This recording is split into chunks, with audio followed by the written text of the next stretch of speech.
A very good afternoon to all present here. Respected dignitaries, guests, all in-house members of Techno India Group, and all our friends from the press. Welcome to the grand launching ceremony of Monosheet, Techno India Group's mental health awareness program, a dream project of the co-chairperson of Techno India Group, Madam Manushi Roy Chaudhary. It is a moment of great pride and joy as we all assemble here on the grand occasion of this mega launch of Monosheet, and Techno India Group is honored and privileged to have all of you here with us today. We have with us today our chief guest, eminent cardiac surgeon Dr. Kunal Sarkar, our guest of honor, Consul General of Australia, Rowan Ainsworth, and our special guest, Madam Nandita Pal Chaudhary. A big round of applause, ladies and gentlemen, for our revered guests. Techno India Group is an organization that takes pride in shaping aspirations and dreams and bringing them to fruition. Techno India Group is one of the largest and most acclaimed knowledge management groups in Asia. The organization has successfully completed 35 years in academia under the supreme leadership of Professor Dr. Gautam Roy Chaudhary, founder and chairman, and Professor Manushi Roy Chaudhary, the co-chairperson of the group. Techno India Group takes pride of its academia with several educational campuses offering education from play school, KG to PhD. The group has 100 knowledge campuses with 4 universities, 22 engineering colleges, 12 B schools, 18 public schools and 14 HS schools, 40 IT schools, medical units, and 22 fully equipped IoT research laboratories, and is coming up with medical colleges and ecotourism resorts. With a vision to ensure thriving and sustainable growth of education and individuals in a highly competitive environment, Techno India Group offers the best of opportunities, blending new technologies with industry expertise, disseminating knowledge and skills required for the demanding economy of the 21st century. With a vision to nurture innovation and ideas in emerging technologies, Technopreneur Surrogate Ventures is a breeding ground for entrepreneurs to set their startups. During the pandemic, Techno India Medical Unit Dama, a super speciality premier tertiary healthcare hospital in Kolkata, was converted to a COVID hospital. Dama is committed to providing the highest standards of medical care to match the best standards. The flagship project of Techno India Group is committed to clinical excellence with its team of medical practitioners of highest caliber and commitment. Our mission is to create a flow of quality human resource, which is capable of meeting the technological challenges of tomorrow, thereby creating wealth opportunities for the nation at the forefront of knowledge. Techno India Group is about creating a better tomorrow, and this time Monosheet, the mental health awareness platform, is another step in that direction. Monosheet, jar udbhav mon theke, and who else but the leading lady of the group, Manushi ma'am, could bring before us, shaping the fearless mind, Monosheet. Monosheet extends its support to rejuvenate the mind. Our mind is a powerful device which nourishes us with positive thoughts to bring contentment in life patterns. Keeping this in mind, Monosheet was born. Monosheet is a dynamic, all-inclusive mental health wellness platform which caters to the need of every individual's well-being. When the pandemic was wreaking havoc, affecting every household with fear, anxiety, stress, loneliness, Monosheet relentlessly worked to reach out online, bringing in eminent personalities who are gifted to show the path to overcome unhappiness. Counseling, meditation, and several other sessions were held to deal with psychological evaluation, anger management, depression, to overcome loneliness, beating anxiety, and waking up to a better new day. Monosheet offers training facilities by our expert team from different fields for the corporates, schools, teachers, and students. For Monosheet believes, every day is a new day full of opportunities. Today, Monosheet is reaching out to numerous issues addressing age groups of 15 to 80, both online and offline, covering ADHD, early childhood complications, anxiety counseling, managing storm and stress during adolescence, autism, learning disabilities, and poor school performance, among several others. Monosheet believes in the power of healing through recognition, and empowerment by nurturing the needs of every individual, healing society and offering a better living for a quality life. Today on this grand launching of Monosheet, we seek all your best wishes so that Monosheet can light the lamp of hope and well-being in every household. May I now request Manushi ma'am and all other dignitaries to come forward for the lighting of the lamp ceremony, accompanied by a song sung by the teachers of Techno India Group of Public Schools. May I request Dr. Kunal Sarkar, Consul General Rawan Ainsworth, and Madam Nandita Pal Chaudhary to join the lighting of the lamp ceremony.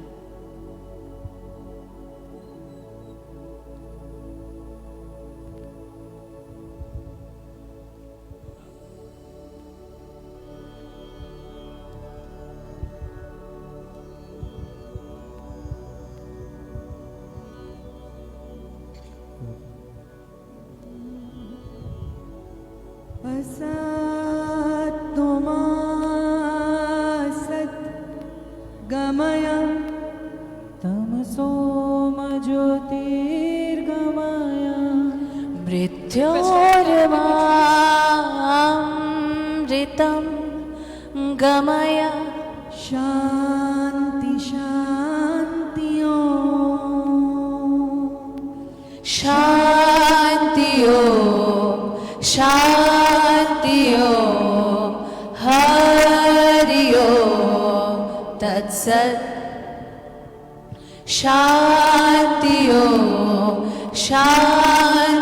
Om Hari ओम तत्सत् प्राणो भूरि तृषा हरि मोरे आरो आरो आरो दाओ प्राण प्राणो भूरि तृषा हरि मोरे आरो आरो आरो दाओ प्राण तब भुवने तब भवने मोरे आरो आरो आरो दाओ स्थान मोरे आरो आरो आरो दाओ प्राण प्राण भरिए तृषा हरिए मोरे आरो आरो आरो दाओ प्राण आरो आलो आरो आलो এই নয়নে প্রভু ঢালো আরো আলো আরো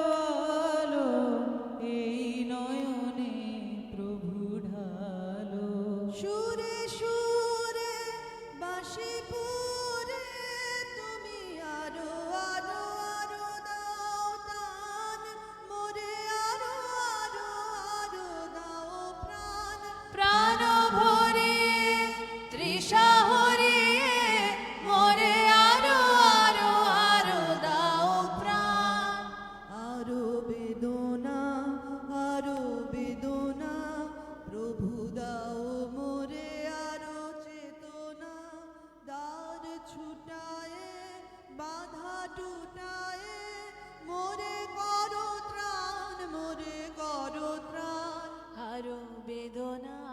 আরো বেদনা প্রভু দাও মোরে আরো চেতনা প্রাদারো ছুটায়ে বাধা টুটায়ে মোরে করো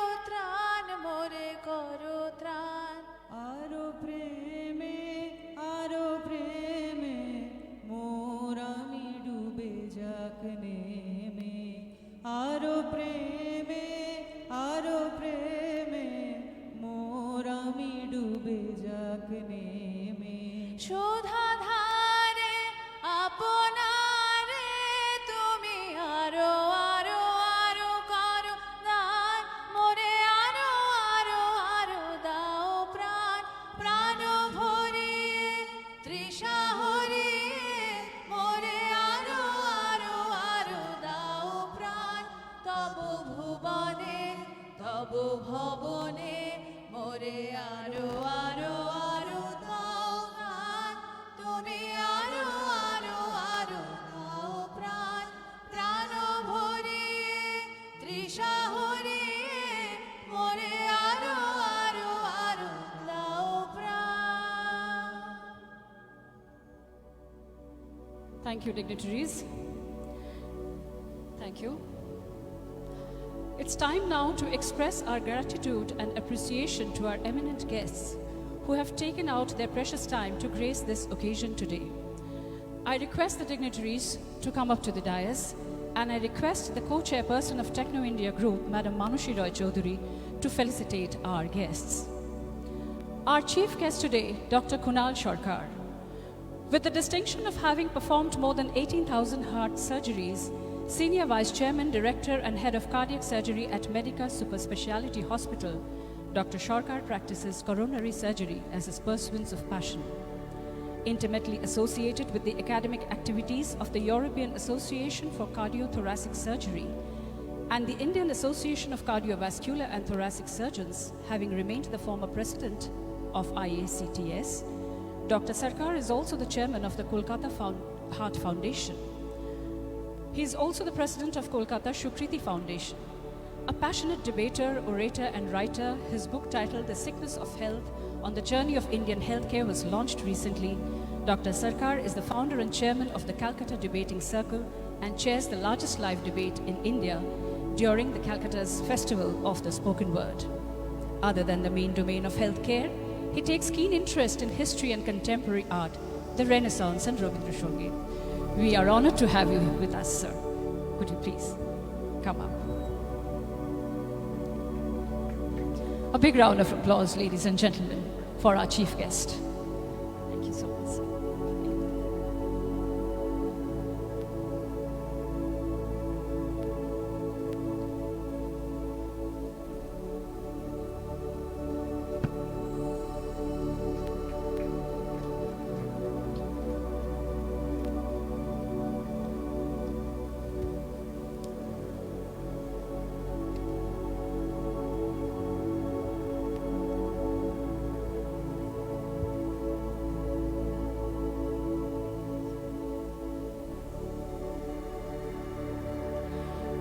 Thank you, sir.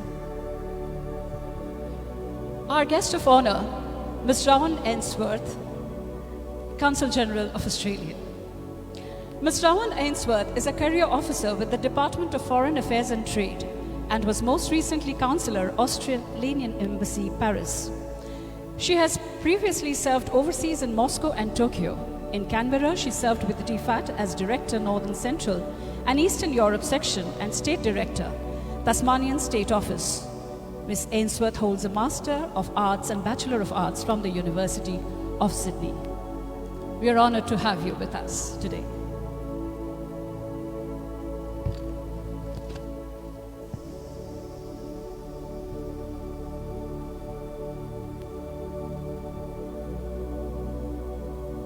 Thank you so much for being here. Our special guest, Madam Nandita Pal Chaudhary. She's a social entrepreneur curating and consulting internationally in the field of Indian folk practices in the visual arts, craft and performances.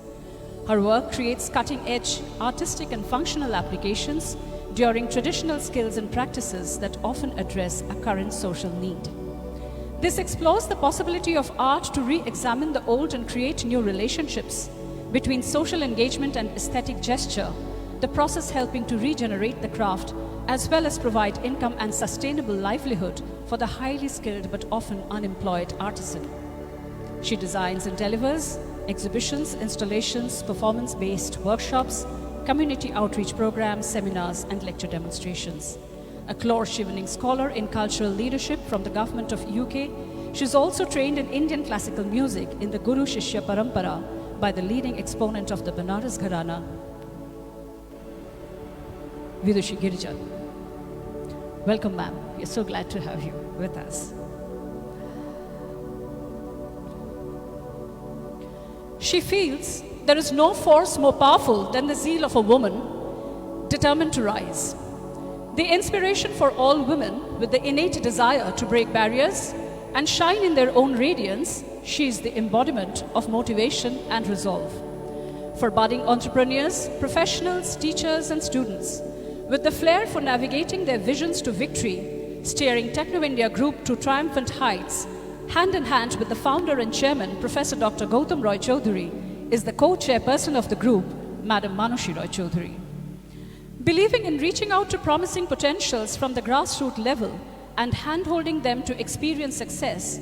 She's a leader who believes not only in words, but action, and Monosheet, the mental wellness platform led by a team of experts, is a tribute to that concern for humanity, for the well-being of mankind during the pandemic and even after.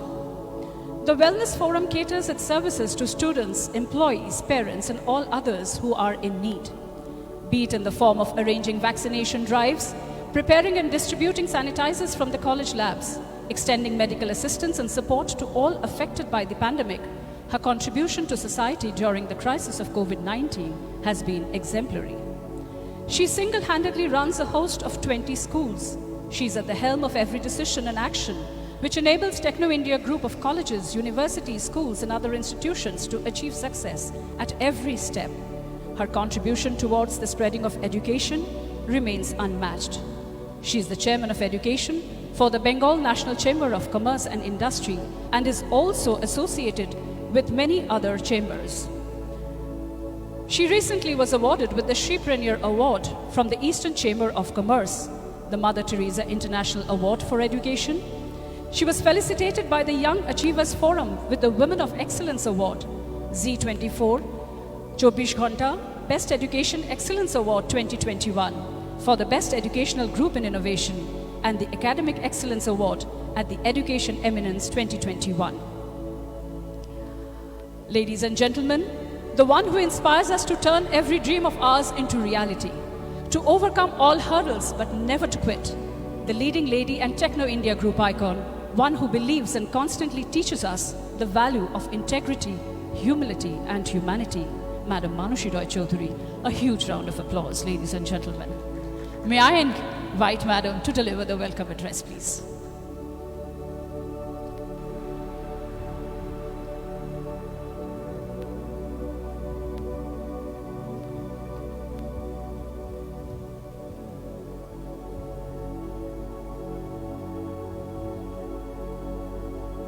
ভালো থেকো, এই দুটো কথা দিয়েই মনে হয় অনেকটা ভালো সময় সঙ্গে নিয়ে নেওয়া যায়। আজকে আমাদের মনুষ্যের মেন ইন্টেনশন সকলকে ভালো রাখা। A very good evening to everyone who's gathered for this program on such a day when we are not supposed to meet with many, keeping social distancing, using masks. But we are so thankful for everyone who's there for today's program. Let us embrace each other with new hope and positivity. May the blessings of grace and peace be with everyone today and every day. I warmly welcome on board Dr. Kunal Sarkar, Ms. Rowan Answorth and Mrs. Nandita Palchodhary. Well, Dr. Sarkar was asking me to start the program and he'll be joining later because he was with some important surgery. Don't you feel that these 2 years have made us understand we are nowhere without doctors? We are nowhere with them during our COVID days. They were the ones for whom we could see the sunshine the next day. So it's a huge, huge round of applause. In spite of all those medical responsibilities, he's there amongst us for such a program. Thank you, Dr. Sarkar. It is our honor to be enlightened with all your words of wisdom. Techno India Group completed 35 years under the guidance of Professor Dr. Gautam Roy Chaudhary and has emerged as one of the largest educational empire. Our mission is to create a flow of quality human resource that is capable of meeting the technological challenges of tomorrow and thereby create wealth opportunities for the nation at the forefront of knowledge. It says, if you can dream of it, you can do it. What we, Professor Dr. Gautam Roy Chaudhary and I dreamt together in this path of our journey has revealed the point to be unveiled. Monoshij, a wellness forum will step out to the outer world, and together we will make it walk miles. As educators, we have always wanted to enrich others' life and contribute at large to society. Whenever I have come across students, employees, friends, parents, teachers, I always wonder what more can I give them in life, and always end up thinking of quality life. Quality life one can only attain by nurturing oneself to a world where one can reduce stress, anger, fear. Happiness is a small word, but a big way of proving it. It is a choice, and we all can choose to be happy, can't we? Monoshij is our dream child project. Monoshij started to serve the people in-house, attended online counseling, helped many elderly people to bring smiles to their faces. But now it's ready to take the plunge outside to serve the people offline. We believe in the power of recognition and empowerment by nurturing the needs of every individual. Our wellness destination offers training facilities by our team of experts for the corporates, the schools, the teachers, students, and public. Our mission is to provide high-quality mental health services to promote the overall well-being, retention, and success of our diverse student population.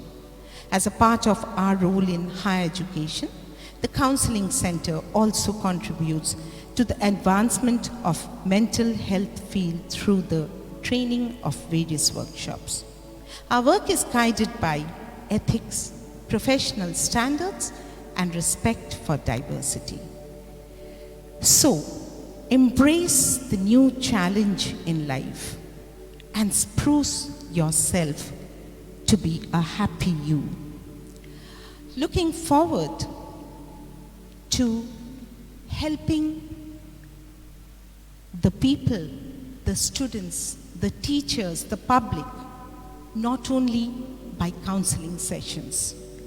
We plan to have yoga, music, dance, and theatre classes by which one can feel better. Bhalo thekota tokhoni mone hoy shesh hobe. I would just end with one small story, an experience about 12 years back.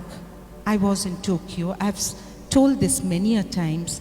I was in Tokyo, we were in Tokyo, sir was there, and we were invited to a hospital, 42 floors, and we went to the top level to see where the helicopters take the emergency patients to the top floor, and then they are brought to the surgery or the emergency section. But what I need to say is, in those days, we went to a floor which was having 50% of it as critical care patients, mainly the terminal patients, and 50% of its square feet area was decorated into a garden. And believe it or not, when we were there into the garden, we saw about 17 of those patients in the evening hours, from the age range of 7 years to 72 years, all terminal patients. But someone with a violin, someone with a poetry book, someone with, I don't remember many instruments they were using, and someone just singing away. The main thought was to live that terminal end of their life with quality, to enjoy their last days even.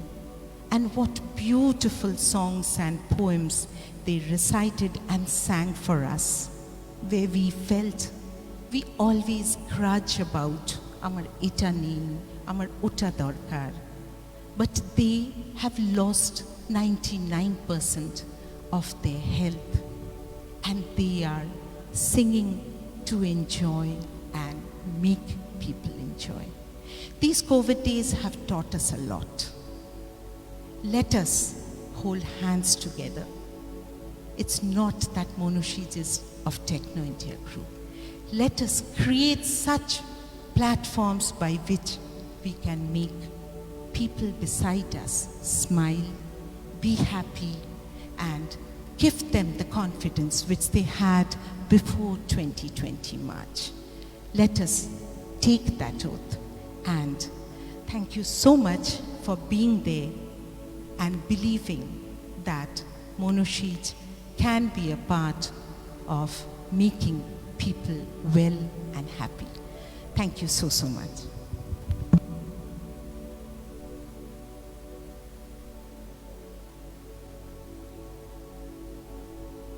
Thank you so much, ma'am. And with those words, it's time for the grand event. May I request Madam Manushi Roy Chaudhary for the grand launch of Monoshij. I request all the dignitaries on the dais to join.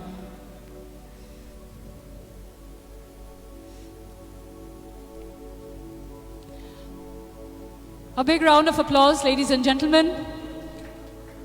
A moment that we have been waiting for.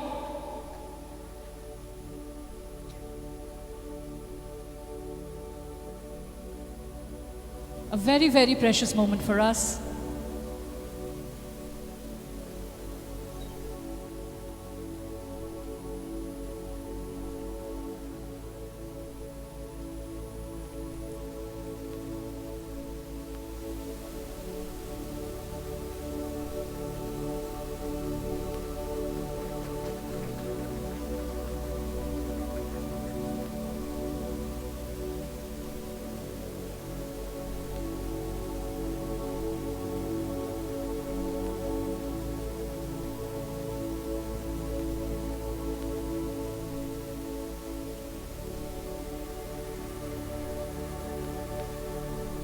Thank you so much, all the dignitaries, madam.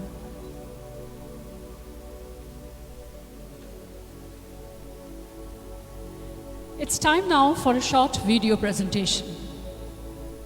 Could we have the lights? Are you restless? Is it hard to sleep? Do you feel the day becomes strenuous? Don't worry, this is not a sickness. You just need to take care of your mind and soul. We are here to reshape your mind. The team of Monoshij is relentlessly working during this pandemic and trying to arrange numerous seminars online and offline. You know, basically I feel when we are talking about the mental health, it's if you feel good from here, from the heart, everything else can be taken care of. So that our heart space can expand and we can feel that lightness. Because in each and every one of us, there is that beautiful light inside. আমি এত শুনেছি স্নেহদিয়ার কথা, স্বপ্নভূর কথা, কিন্তু আজকে first time এসে বুঝতে পারলাম it was a necessity and it. Are you restless? Is it hard to sleep? Do you find the day becomes strenuous? Don't worry, this is not a sickness. You just need to take care of your mind and soul. We are here to reshape your mind. The team of Monoshij is relentlessly working during this pandemic and trying to arrange numerous seminars online and offline. You know, basically I feel when we are talking about the mental health, it's if you feel good from here, from the heart, everything else can be taken care of. So that our heart space can expand and we can feel that lightness. Because in each and every one of us, there is that beautiful light inside. আমি এত শুনেছি স্নেহদিয়ার কথা, স্বপ্নভূরের কথা, কিন্তু আজকে first time এসে বুঝতে পারলাম it was a necessity and it is a necessity to all the elderly people in the city and outside. It's a immense, wonderful job done by Mr. Debashish Sen, and he really needs a huge round of applause for this. আমরা কিন্তু স্নেহ দিয়ায় স্বপ্ন ভরে আমরা এমনি physical medicine যাকে বলে doctor, রক্ত পরীক্ষা, রক্তচাপ ইত্যাদি ইত্যাদি ইত্যাদি, এমনকি আমাদের কোভিডের ভ্যাকসিনেশন সবই আমরা অত্যন্ত নজর দিই এবং যথাসম্ভব যাকে যা সাহায্য করার চেষ্টা করি। কিন্তু মানসিক দিকটা, একটা লোনলিনেস কাটানোর দিকটা, একটা বয়সজনিত মানসিক যে রোগ হয় তার জন্য যে ব্যাপারটা একটা থাকে, যে শূন্যতার সৃষ্টি হয়, সেটার দিকে কিন্তু আমরা সরকারের পক্ষ থেকে, হিডকো এনগেডির পক্ষ থেকে খুব একটা নজর দিতে পারি না। সুতরাং এই জায়গাটা, এই অভাব বোধটা যে মনসিজ নামক একটি নবীন সংগঠন বুঝে তৈরি করেছেন, আমি এটাকে অত্যন্ত ভালো মনে করছি। Mental health is incomplete without laughter and entertainment. Monoshij has brought to you those people who are gifted to make people happy. তোমরা একটা জিনিস জানো যে বিরাট কোহলি ইনস্টাগ্রামে পার পোস্টে 3 কোটি টাকা করে পায়।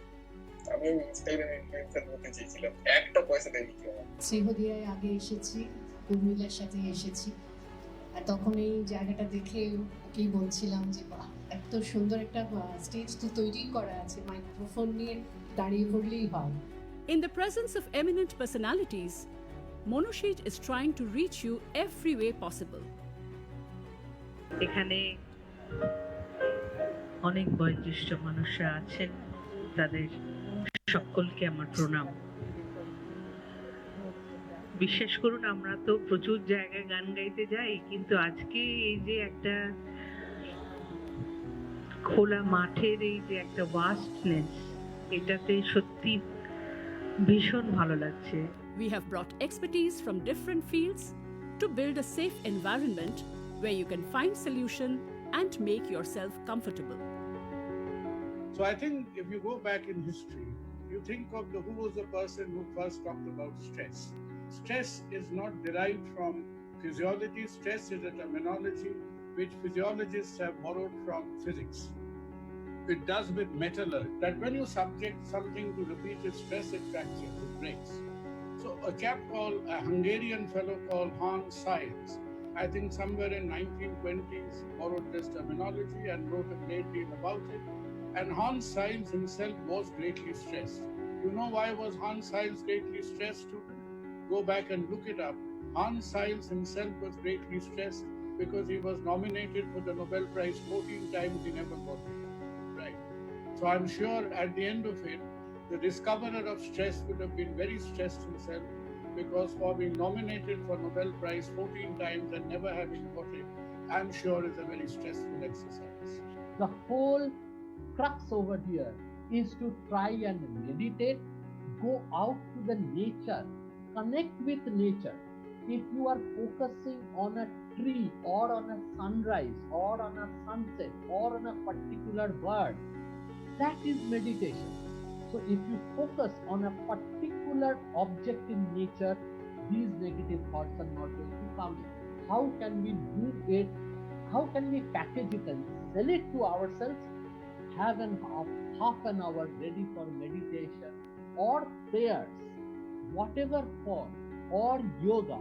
These will actually wipe away or stop those negative thoughts from coming into your brain, and that seems to be the only successful way to do away with negative thoughts.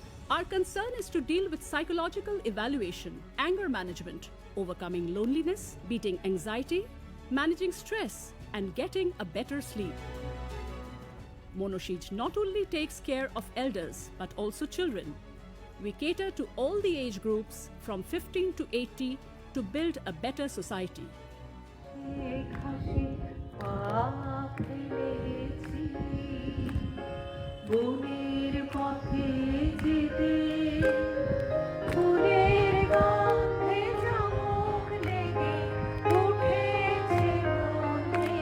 আপনারা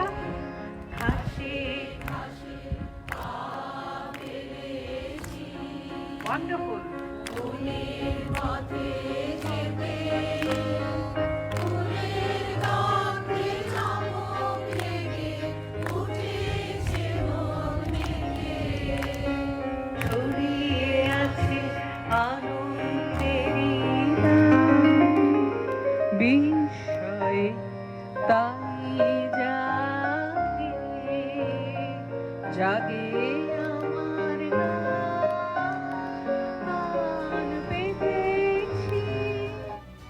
Monoshij.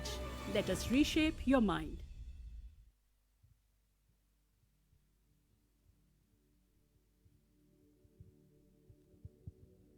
Thank you.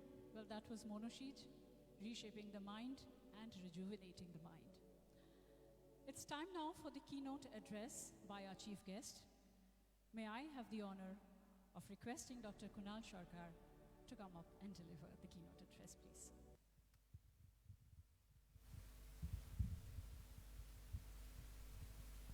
Thank you. Good afternoon, Ma'am Roy Chaudhary, Mundita, and Ma'am Counsel. First of all, my profuse apologies to have kept you waiting. During the pandemic, we were doing more talking than stitching. And right now, when the pandemic seems to have given us a little bit of relief, I think stitching is taking over the talking. Probably that is all what we were waiting for. Now, I think we've really, the stress was perhaps always at a constant in human civilization. It is said, allegedly, I don't know how they came to know of it, but it is believed that in the Assyrian civilization, you had a lonely woman, and the lonely woman in the valley between the two rivers, Tigris and Euphrates, goes and plants a seed of rye or wheat inside the soil. And that was the first act of human agriculture.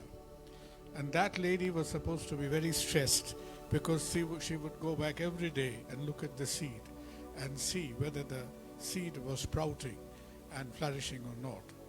And things like that, it's not just being inflicted by the virus, that we have brought on a whole lot of disruption on human civilization. We don't really realize that from the agriculture to internet, everything has been a disruption to the sort of original civilization of nomadic hunters and gatherers. So we've changed a lot. Needless to say, our experience world over, we are at two extremes. You come from Australia. Australia has had a few thousand cases so far. Sydney went into a lockdown. Sydney went into a frenzy when they recorded 5 cases. Can you imagine that? New Zealand goes into a countrywide lockdown when they recorded 1 case, single case. And honestly, in Australasia, probably you have the single biggest example of how the country was protected during the almost first 3/4 of the pandemic as we know it still now. It's a little bit sad that the cases are rising, but at the end of the day, you can have relative defense against a respiratory pandemic. It is impossible to have absolute protection from it. So I think societies will keep on getting washed out by the virus, and it is all a ratio of between the exposed vis-a-vis the unexposed, so it is bound to happen. But I'm sure, Australia has a population a little less than Delhi and Calcutta added together. So I think as your vaccination picks up, you will probably get there. But wonderful, if you study the experience of Australasia, Australia, New Zealand, and the whole of Southeast Asia during the first year of the pandemic, they did not even have 100 deaths added together. So that is how well they built up their defenses to the problem. And we, like the rest of the world, have really had our experiences which ranges from the quiet to the devastation. And right now we are at the stage of almost like watching a Alfred Hitchcock movie. What's next? What's next? That is, I think, something we are asking our subconscious n number of times a day. And it has been honestly an infliction on every single aspect of the human entity. It has been a physical trauma. We've lost lives. Families have been completely shattered. We've had absolute financial mayhem. I think that is what is playing out in Indian societies now. We are pretending it did not happen. It has happened. And I think this is probably the nearest that the post-modern Indian society has probably come. I think the last famine on India was inflicted by Winston Churchill in 1943. And I'm telling you, I go around and do about 2 or 3 district camps every week. Last week I was in Birbhum. The week before I was in Midnapur. Tomorrow I will be deep down in Chobish Parganas. That I tell you, if you look at the world outside the narrow limits of our cities today, they have suffered. They have really suffered. And similarly, the other disruption that we have to think about is the great disruption in education. Right? Because just like we somehow forgot about the 2 crore, 20 million migrant laborers the first time round. This time we kind of pretended with about 10% internet penetration countrywide in terms of broadband. We thought that we were giving online education to our population. We did not. And out in the villages, out in the district, education has been completely disrupted. It has been, and education in India is not teaching. Education in India is teaching plus nutrition. It's midday meal. So children have really suffered both from their inability to get to school over the last 17, 18 months. We've really, I think, countrywide of the 20, 25 major countries in the world, we've had the single continuous 17, 18 months continuous paralysis of education. And in India, repeatedly we have to emphasize the idea that it has been a complete deprivation of nutrition as well, because the 1 square meal the children used to receive came from the school. So it has had tremendous consequences in society. So in this kind of ambience, the fact that you've thought about mental health, that you've thought about, there is once upon a time, for some webinar I was looking up, that there was some work, research done on mental health following Spanish flu of 1918 to 1920, but very limited work. If you consider 1920, even Sigmund Freud would have been a fairly mature person in 1920. I think he was 1850s born or something like that. But there wasn't, even at that time, when allegedly 15% of the world population was wiped out. We weren't really that aware or aligned to the aspects of mental health. I believe we are a little bit better today. But what is very important is, I think you probably feel the same, that there is a lot of knowledge dearth as far as, we've learned a lot about blood tests, viruses, what medicines to give, whether or not chloroquine works, etc., etc. So we probably have a reasonable good inventory of medical knowledge. But as far as having a little bit of awareness and insight into mental health is concerned, I think there is a lot of knowledge deficit. In our hospital, we probably treated one of the largest number of COVID cases anywhere in the country. We have the largest unit in Asia of what is called the ECMO treatment, which is the highest form of life support. We still have people who are being oxygenated outside of their body for 60 days, 70 days. There's one young person who's been on this extra outside of your body oxygenation 82 days so far. He's awake, he talks to his family, he talks to his wife. His children come and talk to him whilst he's on this machine, and we try to give him a little bit of comfort from the family, from the children when they speak to them. One of them will probably go for a lung transplant in the next few weeks. So this is an aspect, honestly, which we really need to look into. But I confess as a physician, as a doctor, that the kind of sandstorm, the bullets were flying for the last 2 or 3 months, and we've really not had the clarity of vision to look at it. So I think we need institutions like yourself to do the work. I understand a little bit about the mental health and education because my wife is a very serious worker in learning difficulties. So she doesn't share much information with me. I keep on overhearing their seminars and webinars. So I eavesdrop on their conversations and I get to learn a lot, so wherever something useful is being said, I try to eavesdrop and share in that. So I think it's extremely important that you've taken it up. I wish you all success. It's a big challenge, and once again, we don't know. There is every possibility that our roller coaster ride has perhaps not yet ended. We can probably still have a few bumps on the road as we go ahead. But a combination of exposure and vaccination will probably make the future experiences a little less catastrophic than the last one that we did. But we honestly have to keep our eyes and ears open. And in whatever little way we can be of any assistance to you, do let us know.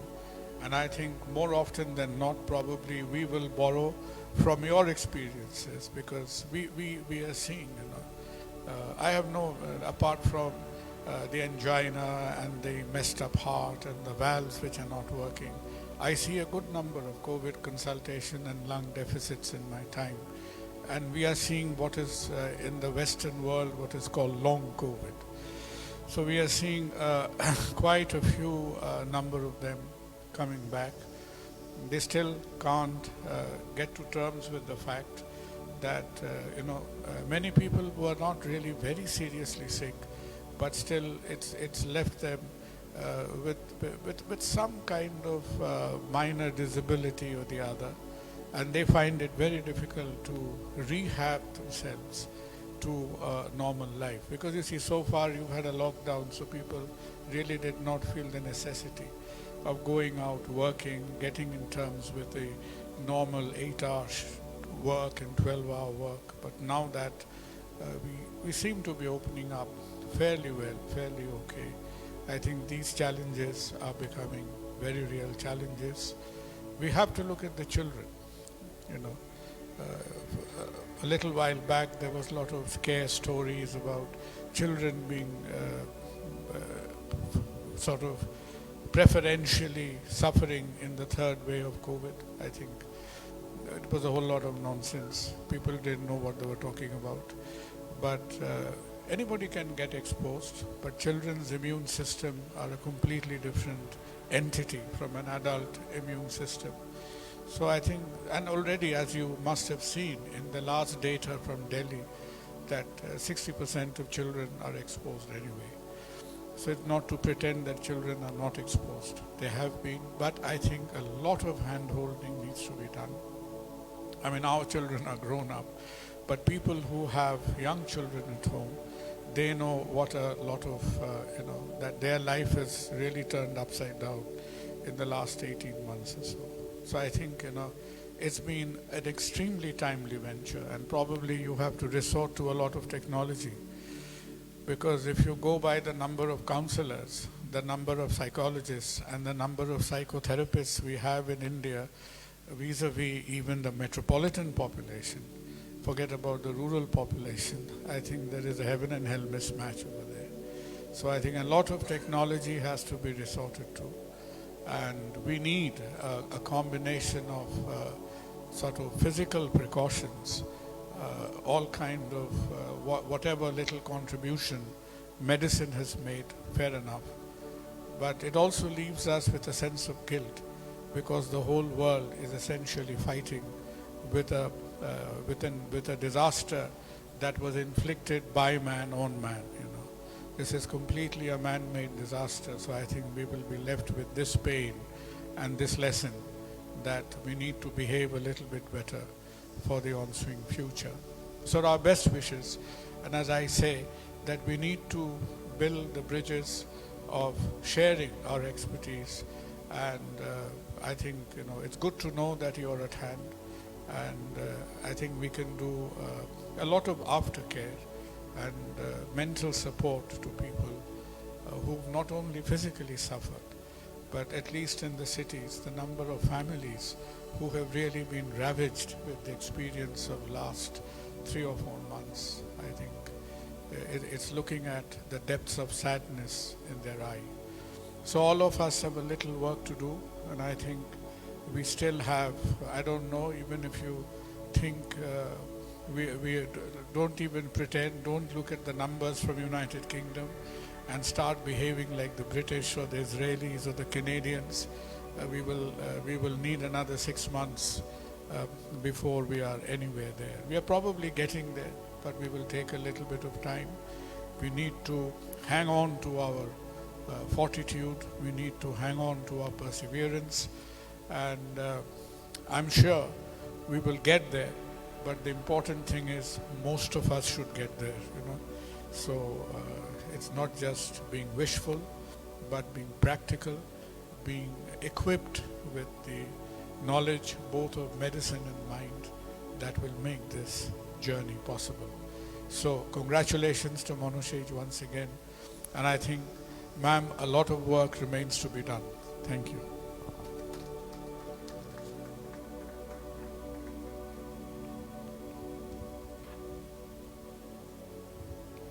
Thank you so much, sir.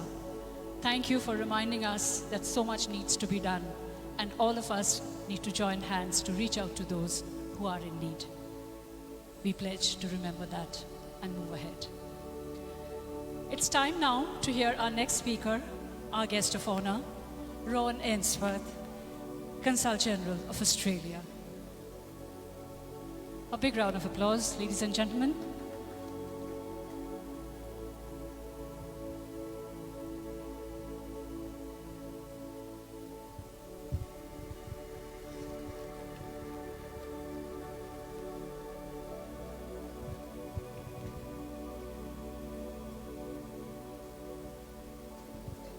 Thank you very much. It's lovely to be here and to be invited as the special guest of honor. But I need to start by saying I'm not so very special. When it comes to mental health, I think we're all equal, are we not? And in fact, I am just as prone to mental health issues as every one of you in this room. At this moment, of course, because of COVID, we're all more vulnerable than before, but we can suffer from mental health issues at any time, for any cause, even for inexplicable causes. So you don't need to have a pandemic, difficulties in your life that are insurmountable. Mental health issues can be caused by all sorts of reasons, including chemical imbalance in your head, so not even anything external. And I'm just as liable to have stresses and anxiety, to suffer from loneliness and depression.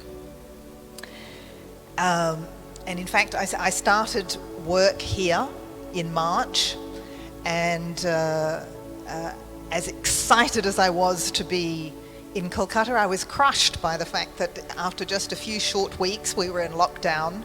My family's not here with me, so I'm here by myself. I haven't been able to meet people. I haven't been able to explore the city. I'm really excited to be at this event in person. And so I felt quite lonely and depressed. I know that's as nothing. What could I have to be depressed about? That is nothing compared to the suffering of people who are going through the COVID pandemic and who have really big worries. They're losing jobs and getting ill, not being able to breathe. These are big issues. So I know that's not the same sort of stresses, but we don't have to justify our mental health. We don't have to justify the causes. The causes are personal. And if we're hit by the black dog, by an anxiety attack, by depression of any sort. We can't concentrate, we feel angry. We don't have to explain why. Sometimes it just is. And the recognition of that is so important because, of course, the big issue with mental health is it's hard for people to address it. It has got a big stigma attached to it. People don't like to come forward and admit they're suffering from mental health issues. So this recognition is really amazing, and I guess even though I'm no expert, the reason I wanted to come here is to find out more about monoshijim and what you are doing, to find out more about what is possible, and to congratulate you and to support this great initiative. The recognition that mental health is central to our well-being and that we need support now more than ever. So thank you to Techno India, thank you, Professor, and in particular for having the foresight and the initiative to make this happen.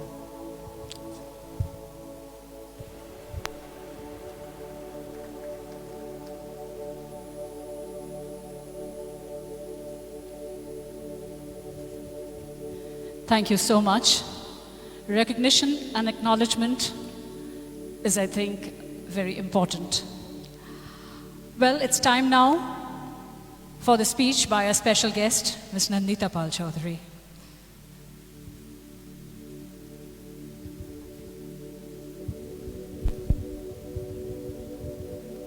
Good evening, and thank you for including me in this wonderful initiative. I think I will not say too much, but just that in continuance with what the speakers before me said, there's no doubt that mental health is beginning to achieve the kind of focus it deserves. And just speaking from a slightly more macro view than of this COVID time, if you look at our own society, the Indian society, it's a very layered, very complex kind of a mix, with almost no heterogeneity anywhere. But very unfortunately, we've never given much time or attention to mental health. As a people, not recognized the role it plays in the well-being of an individual or even the society as a whole. Of late, I will tell you that from my experience of studying in the US, at that time, India had almost zero exposure to mental health on a day-to-day basis. And there in the US, I had all my friends, their families, seeing a shrink, going to a therapist, just the way one goes to a dentist or, for a general upkeep. And I would wonder, because I was not exposed, because of my ignorance. And, I can only express it aptly in Bengali that ki pagol desh, ki mata kharap, kaj nei koboni jacche daktarer kache mon kharap bole. So, this kind of apathy towards giving the mind importance like the body very sensibly has abated. Today, even in forums like, the top of the line sports, we've seen very recently in tennis, in cricket, during the Olympics, absolutely top of the line sports people withdrawing purely on the basis of not being mentally able to cope. So I'm really, really happy and grateful that Calcutta, Techno India, and of course Manushi Roy Chaudhary especially, has created this kind of forum, a platform where this conversation can begin. Now very often there are people, I'm a mother of 2 grown-up girls, and their friends, I see that the mental issue is a very valid and living one. And they are no more like us, trying to hide it. But then, how do they attend to the recourse? Where do they find the answers? What is an educated guide? So this kind of a platform at least begins that conversation. At least they can come somewhere to be shown the way. And I don't think this is limited only to the people who are suffering from mental illness or mental deprivations or whatever kind of mental, problems. It's also for those around them, like the parents, like children, like their neighbors, who have to be sensitized to recognize that this is a problem as valid as a heart attack or as blood sugar or as hypertension, and can be cured if properly handled. So congratulations for setting out on this really difficult job. It's a lonely path, I'm sure. There aren't too many. But like Dr. Sarkar volunteered, he has fantastic resources. I have not so many, but the volunteering is the same. I'd want to be of help if I could. And thank you very much again for including me in this venture.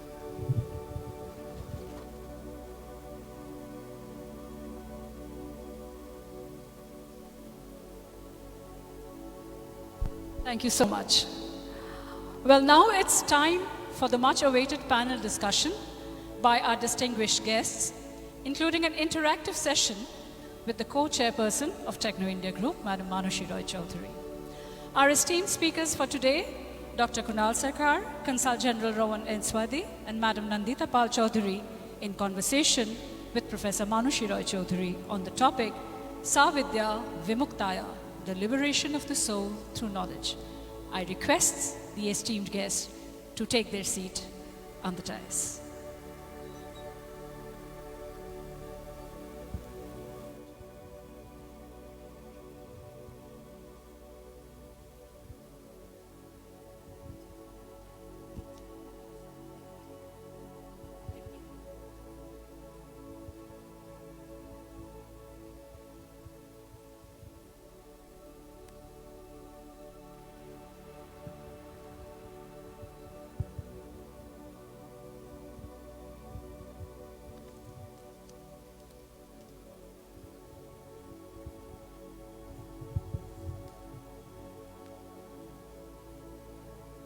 Over to you, ma'am.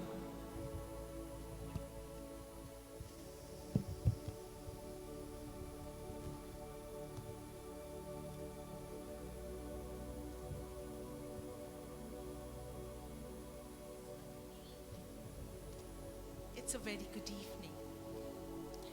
Sa Vidya Ya Vimuktaya. It's knowledge which enlightens us, and education which liberates us from this materialistic world. Gandhiji accepted the Upanishadic dictum, Sa Vidya Ya Vimuktaya. Education is that which liberates. Education is associated with freedom. Without education, it will be difficult to achieve freedom. Intellectual freedom is a universal human right. It involves both physical and intellectual access to knowledge. Listening, overcoming fear, generating love, speaking the truth, and being obedient all provide avenues to freedom. There are three main types of education: formal, informal, and non-formal. Teaching young people to acquire a set of beliefs and values regarding what is right and wrong will liberate them from stigmas and superstition. This set of beliefs guide their intentions, attitudes, and behaviors towards others and their environment. Well, today for this discussion on the topic, we have Dr. Kunal Sarkar, we have Nandita Pal Chaudhary, and we have Ma'am Consul General. As Dr. Sarkar was telling in his speech, I should start that our schools, our colleges, are not those premium schools and colleges where students only come from that category of families and parents. We are into the district levels where almost 35% children do not have that extra spare mobile set for their classes. But Techno India did not go back. They had their teachers even going for extra classes when the parent came back with their mobile, so that the child who did not get the set in the morning school hours or college hours attended the evening classes. We are so thankful to these teachers who helped us to connect to the students and reach to the students, so that we can proudly say that our routines are going exactly, almost exactly like what was going on 18 months back. Even our dance classes, music classes, elocution classes did not stop. I can say that, is this only education? I think it is not. It is way beyond, when our teachers are there preparing sanitizers day after day inside the campuses when the others are in lockdown, only to help the health department, only to help the office people to be safe and secured. So now I hand over the microphone to Dr. Sarkar to say, how much do you think is this factor necessary in the medical background first? See, ma'am, it is very necessary, and I mean, I won't go into the dissect out the various bipolarities that has been there in Indian medical education. But somehow, we've gone from the ridiculous to the sublime, because about 5 years back, we used to have about 40,000 people, 40,000 young doctors getting into the system every year. Now we have suddenly expanded to 80,000. But at the same time, our healthcare infrastructure remains stagnant, right? India has about little less than 20 lakh hospital beds, and we are really not expanding in our healthcare capacity, because constitutionally, it's very difficult for a smoker to give up smoking, and it is very difficult for the Indian government to spend more on healthcare, because just like you're addicted to opium, alcohol or cigarettes, Indian governments are constitutionally very miserly in spending on healthcare. So we don't mind, buying aircraft carriers, exorbitant Rafale aircrafts. But when it comes to healthcare, we recently announced 30,000 crores as far as healthcare, the economic stimulus in COVID was concerned. And I'm a poor doctor who only can count loose change, and I get very confused when I see so many zeros in front of my head.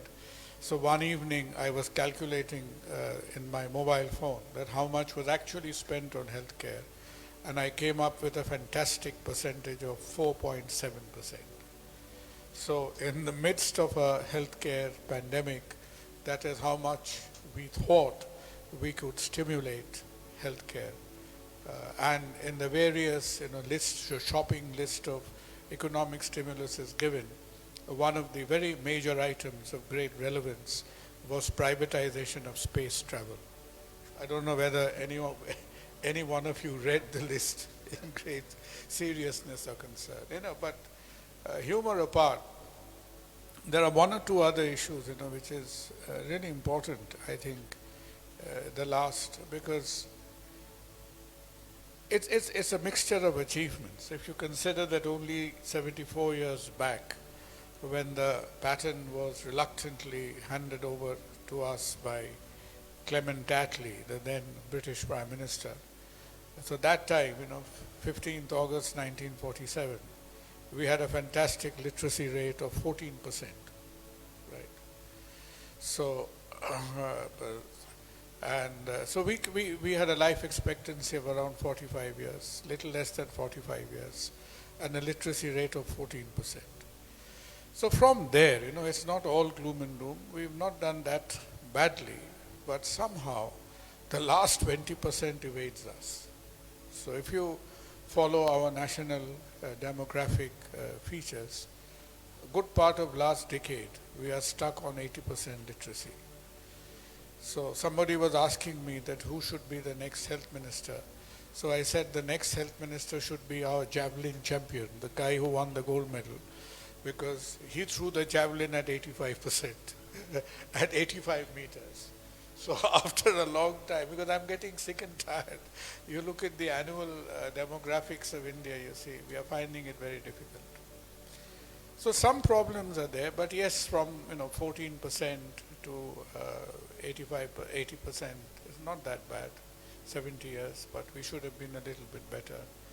Our life expectancy, COVID notwithstanding, got a little bit better. We improved from about 44, 45 years to around 63, 64 right now. So that's not too bad. The average Indian woman used to live for 37 years in 1947. The commonest cause of mortality was not a viral infection but childbirth. You had a mortality rate of 2,000 per 100,000 pregnancies. So it was a terrible mess, honestly. So if you're wondering that the Americans have handed over a big mess to Afghanistan, I think the British handed over a far bigger mess to us. But that was done in 20 years, and ours was cooked up in 190 years. So that was the only difference. But we were handed over a little big mess. But I think, education really empowers. But we are standing at crossroads at the moment, because a lot of it, as you know very well, is related to the Indian economy. People go up and down the social sliding scale depending on economic opportunities, as Nandita must have seen in your area of work as well. And our economy's got a little bit derailed last 3 or 4 years. Things have been made a little bit worse, a lot worse, honestly, by this pandemic. And I fear for the people who are looking for opportunities to enhance their quality of life, because somehow the 20% is not just the lack of education, but 20% is what Indian unemployment stands at this point of time. So that is very concerning.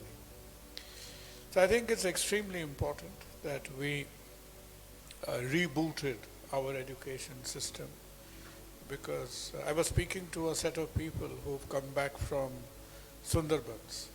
Both Sundarbans couldn't really care so much for the COVID. They said they're so used to people having fever, so then they didn't know why they had fever, but some of them had it. But they were really, the rains and floods have really undone them. And what somebody said, I think you will appreciate that more than we do in education, is a lot of these, young people who've been out of schools for a year and a half, is what they called unlearning. I wasn't familiar with this term. So they said that they've been like out of sight, out of mind. They've not been to school for one another. Child labor is a big problem in India. So if you're not going to school, they'll put you to some work or the other. That's probably unavoidable.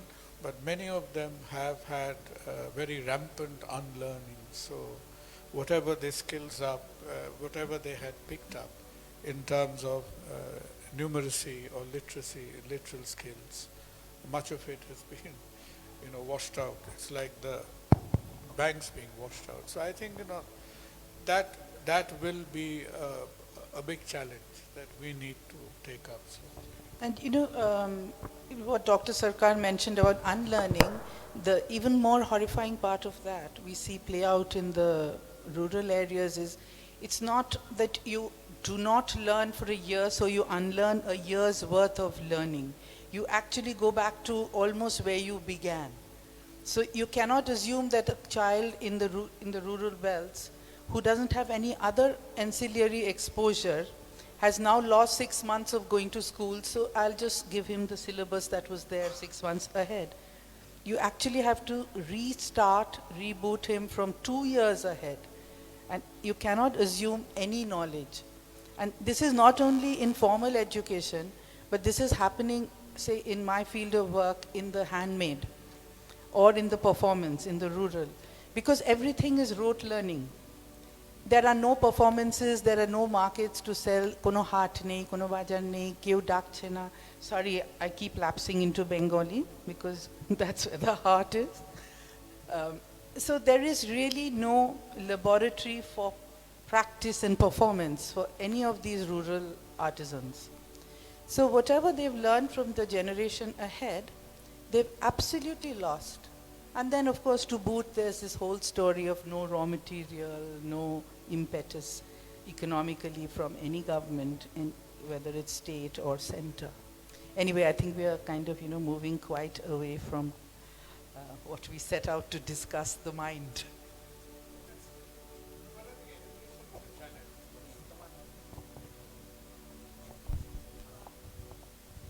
In continuation with Dr. Sarkar's words also, I would say that regarding Sundarbans, we are starting with the edutourism project in Sundarbans, yes, in Jharkhand.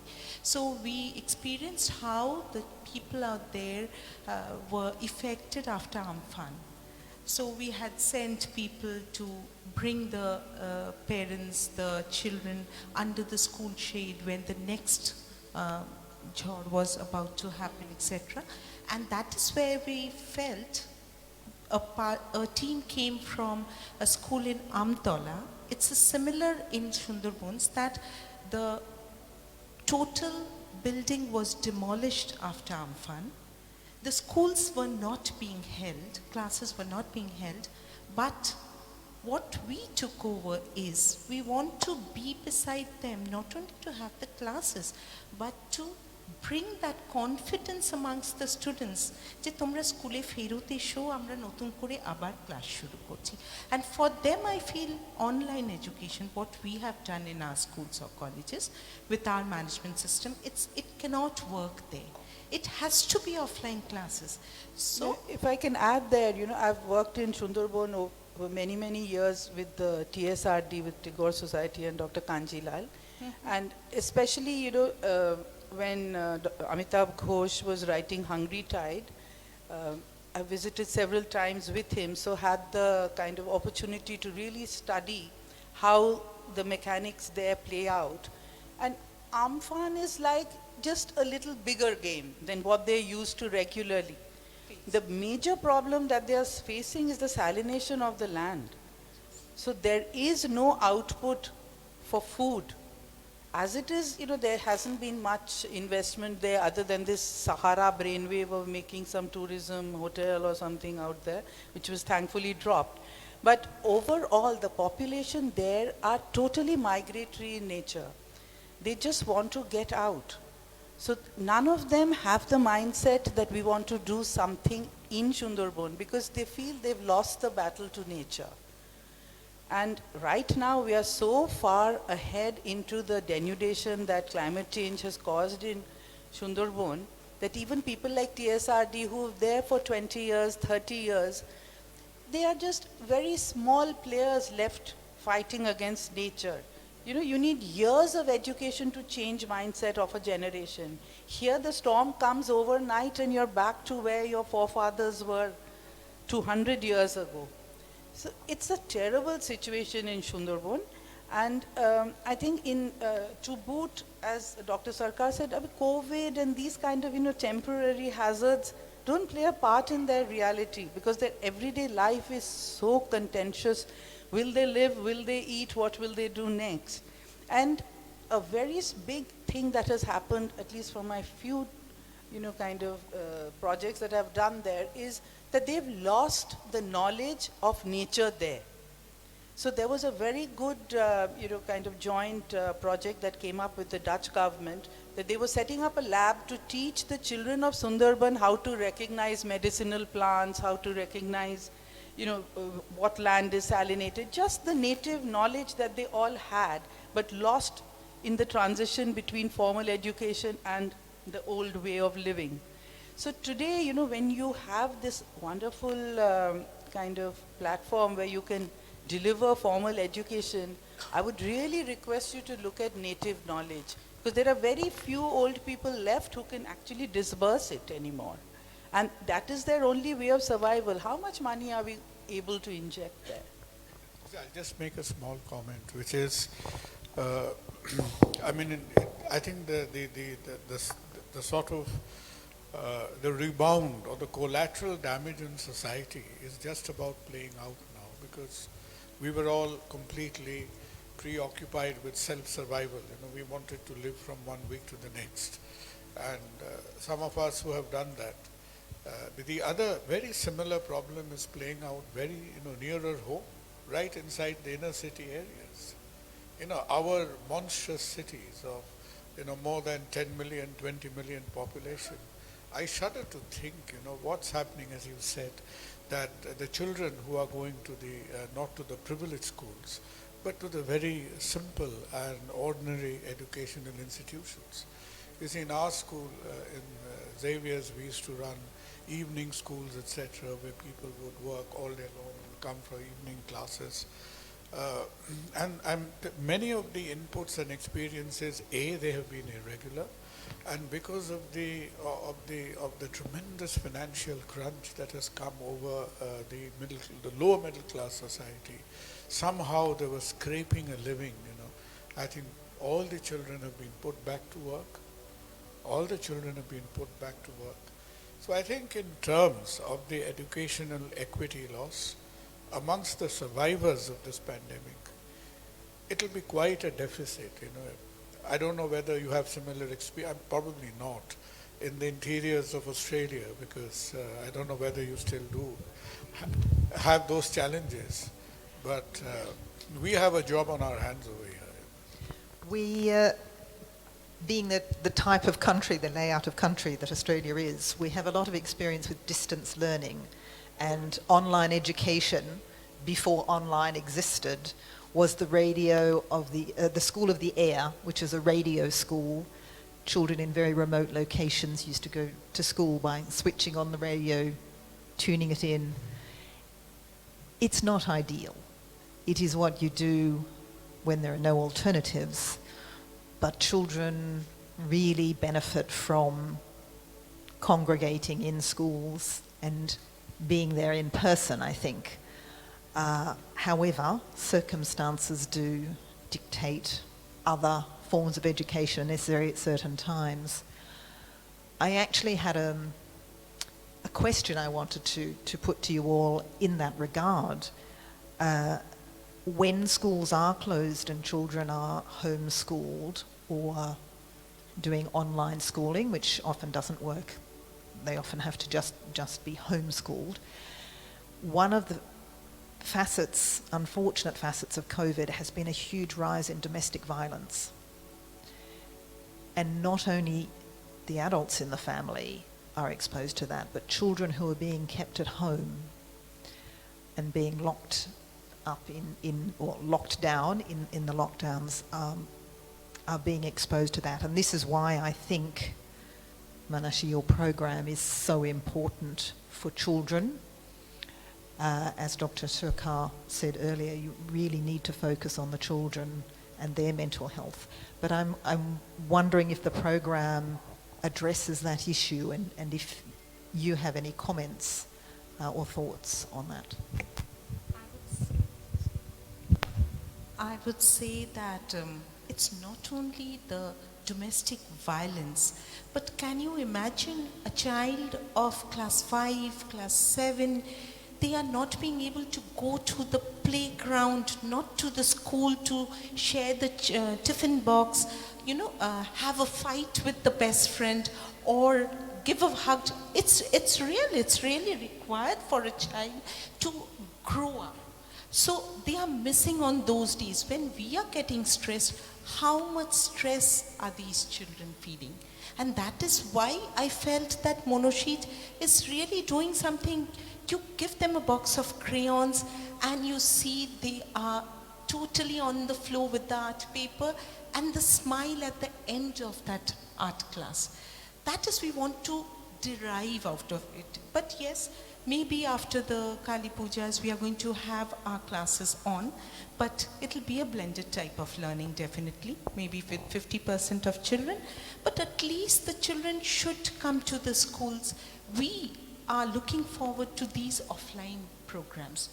Then why not them? Some sports, some activities, some dance or music classes, and being with their friends, with the teacher in the classrooms.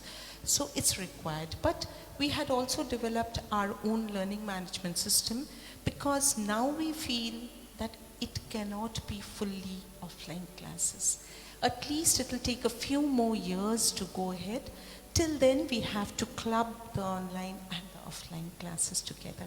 And as Dr. Sarkar was telling, I really feel that we as an educational group, hand-holding with others as well, we should also play the role of passing on information, conveying information, because when I was in Sundarbans, I saw they do not know what is COVID. They are not using masks, they do not know what is a sanitizer. So I think we should help these people to also know that what COVID can do, how it can come via the tourists. It may not be there, but we as tourists are going from the cities. So they should be careful. And for your question, definitely, I think Nandita can also add on to it. I am part of the trust that runs quite a few schools in the Topsia area. And that's a predominantly Muslim, very poor congregation of people. And this COVID has really played havoc with them because they live in very congested settlements. So the way that we've kind of tried to work this out is, of course, we don't operate in the scale of Techno India. There are only 1,500 students. Is that there's this Belgian company that has helped us divide a mobile bus. And that bus travels around and stops before these, little bastis. And the classes are held from inside. So at least it gives a structure back to the day of the child who, like Dr. Sarkar was saying, will otherwise be completely taken into domestic labor and go back to exactly where they were, 2 years before we forced them into school. And this school has a very holistic attitude. So in the sense that all the staff in the school are the mothers and fathers and brothers of these girls who are studying. So they are all stakeholders in the education of this girl. But we saw a huge rise in domestic violence, as you mentioned. And it was, like just rampant. I mean, everybody was hitting everybody. So, and abusing. So then the way we solved that was, since the school buildings were lying idle, we set up shift systems where the volunteer teachers would, go there and open up the school, say about 5 or 6 kids. Many times during COVID, we took a calculated risk of, will these children die of COVID or will they die of lack of food and sound beating? So sometimes we had 10 children sitting together with reasonable distance. And people like my husband and other people who are not into education were teaching maths over the phone because they didn't have smartphones. So they would hear and write and then read the answer out. So this is something that is really, I think, to be proud of in India. We have this Hindi word called jugaad, that we are because we are left with almost no resources and government support, we are very creative in finding solutions to survive. So there are lots of these examples, all over India, I'm sure, like the ones I'm saying, which need to be collated and replicated and a multiplier brought to them. And over and above all of this is the mental aspect. Like, I have friends who have little kids who were born during COVID and they're already 2, they've never seen another child. What kind of future are they going into? In a populated country like this, you don't see another person. Another group that I think institution like yours will be very sensitive to is, you see, India runs a very tightly packed, academic aspirations. We don't even have 15 minutes to waste. From the time you've been in nursery education and you've come out of an IIT or a medical college, even if you wasted half an hour, you think, you've been doomed. So there's no question of taking times off, this, that, etc. So even parents calculate for the children how many times they visit the loo, in a day, because otherwise you'll miss out on your maths tuition, something like that. So we are a very assiduous academic country. In that respect, you see, I was speaking to a group of youngsters in a webinar the other day, is people who are at these thresholds. Because as it is, I don't know whether this happens in Australia. In India, of late, people, students were scoring 110% out of 100 in every examination, right? So if you look at the Indian academic profile over the last 5 years, we would have been raining Nobel Prizes by this time. But honestly, we haven't. We still go over, migrate and do these lower middle class jobs all over the world. I wonder, I wonder why. But the question is, it's a very tightly packed, unforgiving kind of a career path we have. It's like the limerick riding the tiger.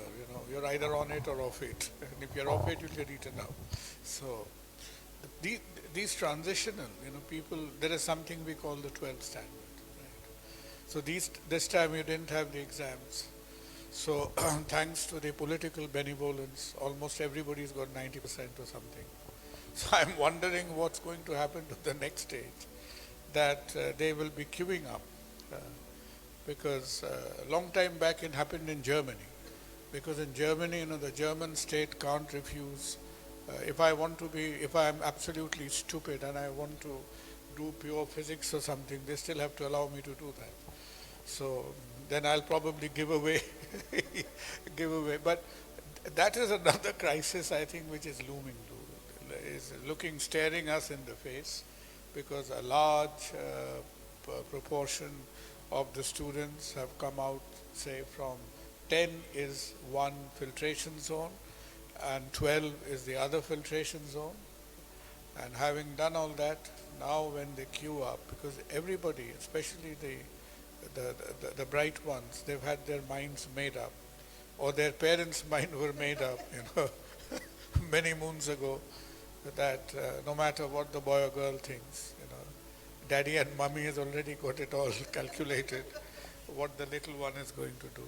So I think do you feel that you'll be facing this challenge shortly, that the flood of application students from 12 plus, etc. coming, because everybody, I think this time your eligible batch will be 3 times larger or something like that. We have already started facing this, because almost 92% students have almost the same record. But again, the question comes, how do we differentiate between qualification and education?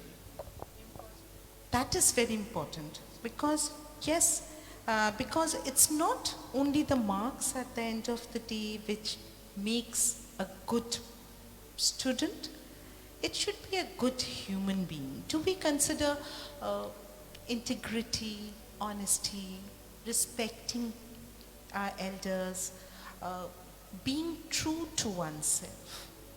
Do we really consider these points as important during our journey of education? Unfortunately, if you can't monetize something, it has lost its value in a population-pressed country like ours. So if integrity had a money value, that this is how much you're going to get if you're honest, sure. All kids don't miss any day for attendance, because at the end they get that certificate for full attendance. So, we've just become transactional for everything. There are real values, we don't have the luxury of them playing out.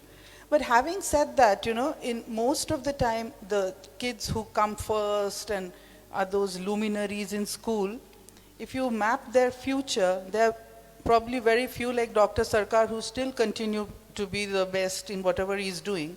But most of the others, like I would always tell my daughter, who was a topper always, that don't get used to this good life, because you'll soon be writing the speeches for the guy who comes last, because he's going to be the MD of the company. You just couldn't, a good old Bengali couldn't study, Gan, Asia.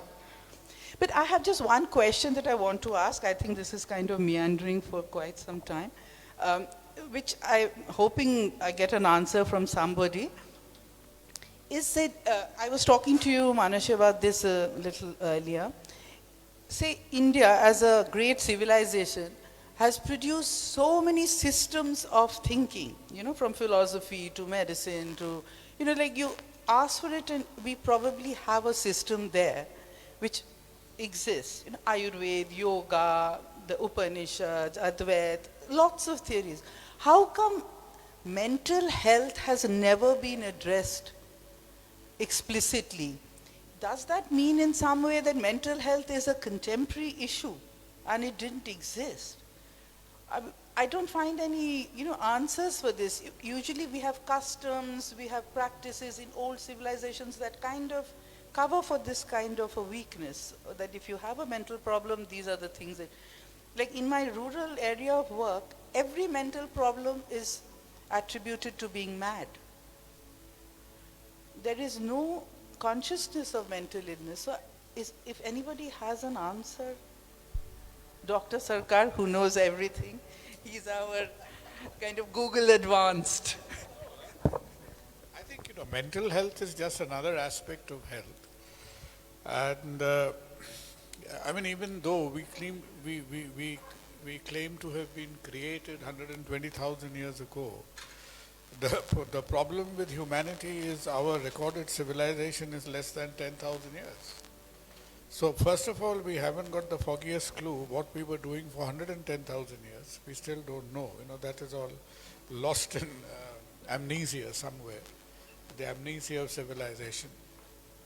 But if you look at what we've been up to, say medicine, treating, physical, mind, etc., yes, it is kind of evolving. And at some stage, like even the greats like Freud, etc., Freud was actually a neurologist. So you're absolutely right. It took a lot of barrier breaking for people to admit to the fact that you could be physically well, yet you could be mentally unwell, that there was a part of us which was a kind of identity, which was a kind of facet to ourselves, over and above our externally recognizable, your heart and liver and stomach and stuff like that. Of course it did. It took a long time to realize that. And honestly speaking, we must never give in to this populist mumbo jumbo that, Indian civilization knew as much or as little as any other civilization, right? And all civilizations at the end of the day merged. What we call so-called modern medicine today is actually a continuance of the Greek system of medicine, which merged into the Islamic medicine, and Islamic medicine merges into Renaissance medicine. You will soon be in jail. Yeah. With these views. I'm sure you haven't heard of Dr. So I don't think we should give in to that kind of. So we were as good or bad as, I think we were as good as bad as anyone else really in the world. And absolutely true that the fact that it is still a work in process. It is very much a work in process. And if you compare to some of the, look at the infancy of knowledge we have with infective diseases right now. We are 8 billion clever people on the globe. We still haven't come up with an antiviral drug. So what are we doing? So these problems are there. But yes, you're absolutely right. Maybe it is not until the early 19th century that we start thinking about that, look, you can still be unwell without being in spite of being physically well, and thereafter the train of and I think even if you talk to a counselor or an analyst today, very much of their work is still in progress, because they're still at it. I don't think. Yeah, they figured it out. They wanted, they want more insight, more trials to look at people who are mentally not well. So I pointed them in the direction of various politicians. But I'm sure they'll take the broad hint and start working. So I think many questions, insight into crooked minds will come very fast if they head that way. When I heard of this subject, I was thinking that are we going to discuss Sadhguru and the Sri Sri Ravi Shankar, as examples of the sound mind? My God. But I have an answer to your question. Don't you feel that the society which was way back, 50 years back, and now, the way we look at the society has changed quite a lot? One is, don't you think women empowerment has come into being in a big way? Competitive exams and placing a child to a level. It has also brought about this type of depression or stress among students, that they have to try hard and win, be the first or the second. That is where again mental health issues come up. And in those days, if you say about women, I feel that they accepted what was going on. What she is saying about domestic violence, in those days they had accepted what was going on. But in these days, women are educated. They know that they also should speak out, have that freedom of speech and thought.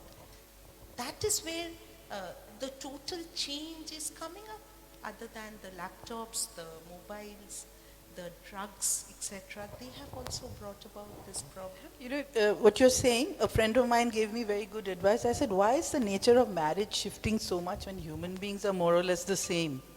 She says, earlier the women were smarter than the men always, but they knew how to conceal it. They never let the man feel that he was an idiot, or he was equal, or he was just there. Today we have to throw it in the face of every conversation. So I think you have a point there that maybe the societies ahead knew.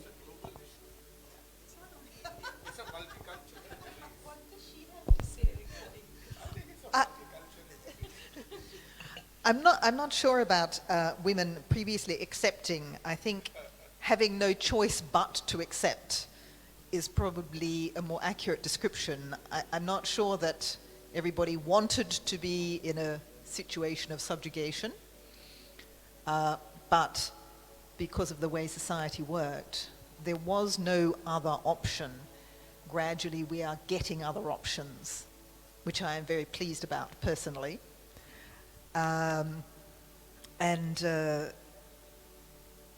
We, as you say, we can speak out and there is somebody listening, and there is a big difference with that. Exactly. I think men have appreciated that they don't have to bear all of a certain burden, and well, it's not even a matter of coming first or second. Sometimes it's just being able to be your whole self. I know that's a kind of a catchphrase these days, but for men as well, they were forced into a role in the same way that women were forced into a role. They had a lot more freedom because they had the power and the women did not. But nonetheless, they were having to play a certain role. And in a way, now the men as well have a lot more freedom. And I think particularly in things like enjoying their children, not having to work 20 hours a day, being able to be part of a family, that's a real joy. That is a more modern take on a man's role. So everybody gets to benefit, and people get to choose what they like better, what role they enjoy more. But I think the point you raise about the difficulty for marriage is a very valid one. We see a lot of divorce, certainly in Australia. I don't know about India, but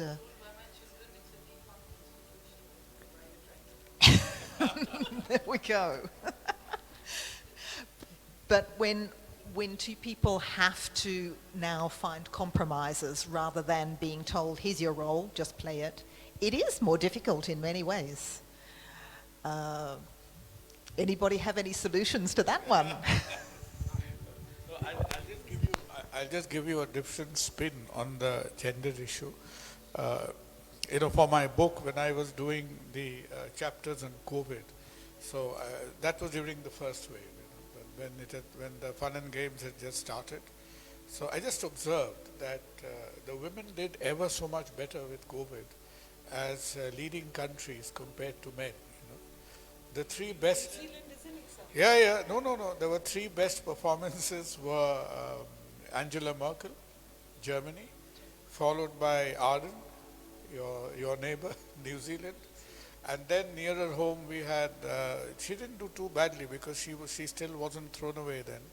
Aung San Suu Kyi from Burma, and there were three men who were not doing well at all. You had Trump.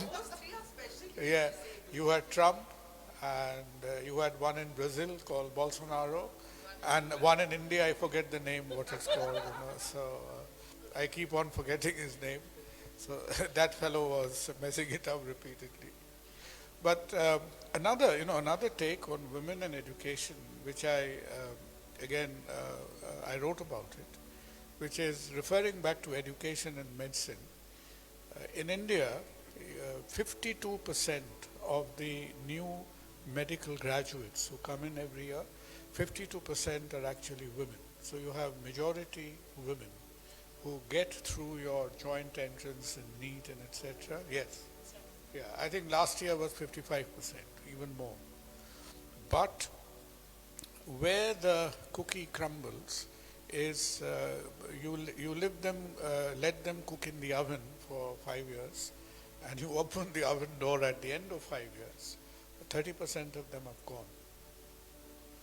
So in terms of clinical medicine, there are only 20-22% who get out of the system. Well, it requires a lot of, it's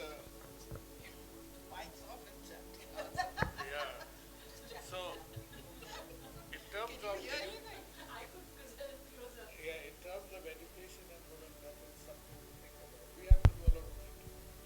One of the issues that we have been trying to address within my Department of Foreign Affairs and Trade in Australia, we have a Women in Leadership program, and that is exactly one of the questions that we had when 50% of the workforce are women. Why, when it came to ambassadorships, consuls general and so forth, were so fewer women? And one of the answers is children and home responsibilities. And we introduced a system of flexible work, work from home, work part-time, job sharing. And we introduced it in such a way that it was the default. It was called the if not, why not system. So if you were going to refuse a worker flexible work, you had to justify your position. They didn't have to justify theirs. And it's been hugely successful. Most of the people who take up this flexible work opportunity are women. I recall personally, I will tell you all, I was a single mother. I was sent on a posting to Moscow. If I hadn't had home help, I couldn't have worked at all. But because of this system, my ambassador very generously ensured that I could have the home help that I needed, and I was able to fulfill my function as the deputy ambassador, and it was a marvelous outcome. And these kinds of provisions were really crucial in allowing women to take these more senior roles, because they were self-selecting. The women were saying, no, I don't want to miss out on having my family. I don't want to make that choice. But now it's much easier. You can finish work at 3 and go and pick up the children, work part-time. It's all possible. And that's made a huge difference. It's one of the reasons.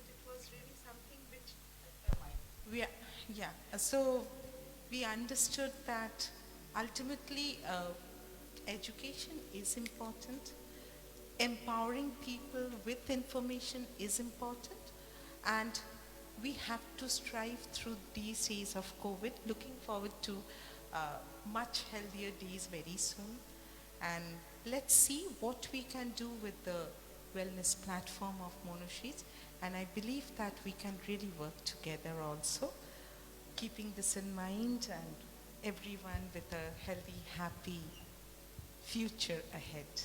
Thank you so much. Thank you so much.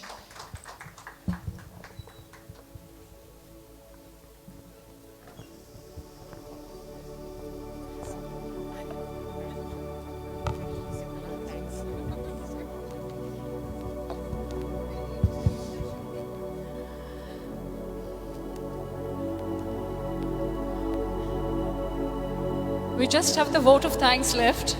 Thank you so much, dignitaries, for enlightening us.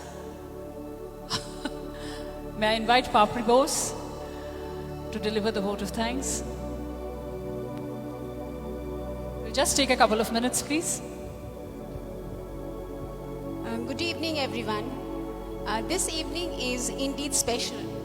Finally, Monosheet is ready to take up challenges and reach out to nurture the human mind. Mental health is not a destination, but a process. It is about how you drive and not where you are going.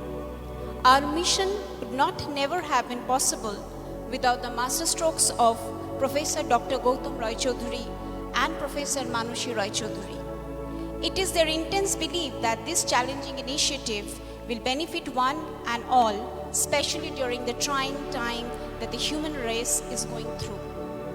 Thank you, Madam, for being our guiding light, mentoring us to overcome every obstacle. A special thanks to all the dignitaries, Dr. Kunal Sarkar, Ms. Rohan Ainsworth, Ms. Nandita Pal Choudhury, for taking out time for your busy schedules.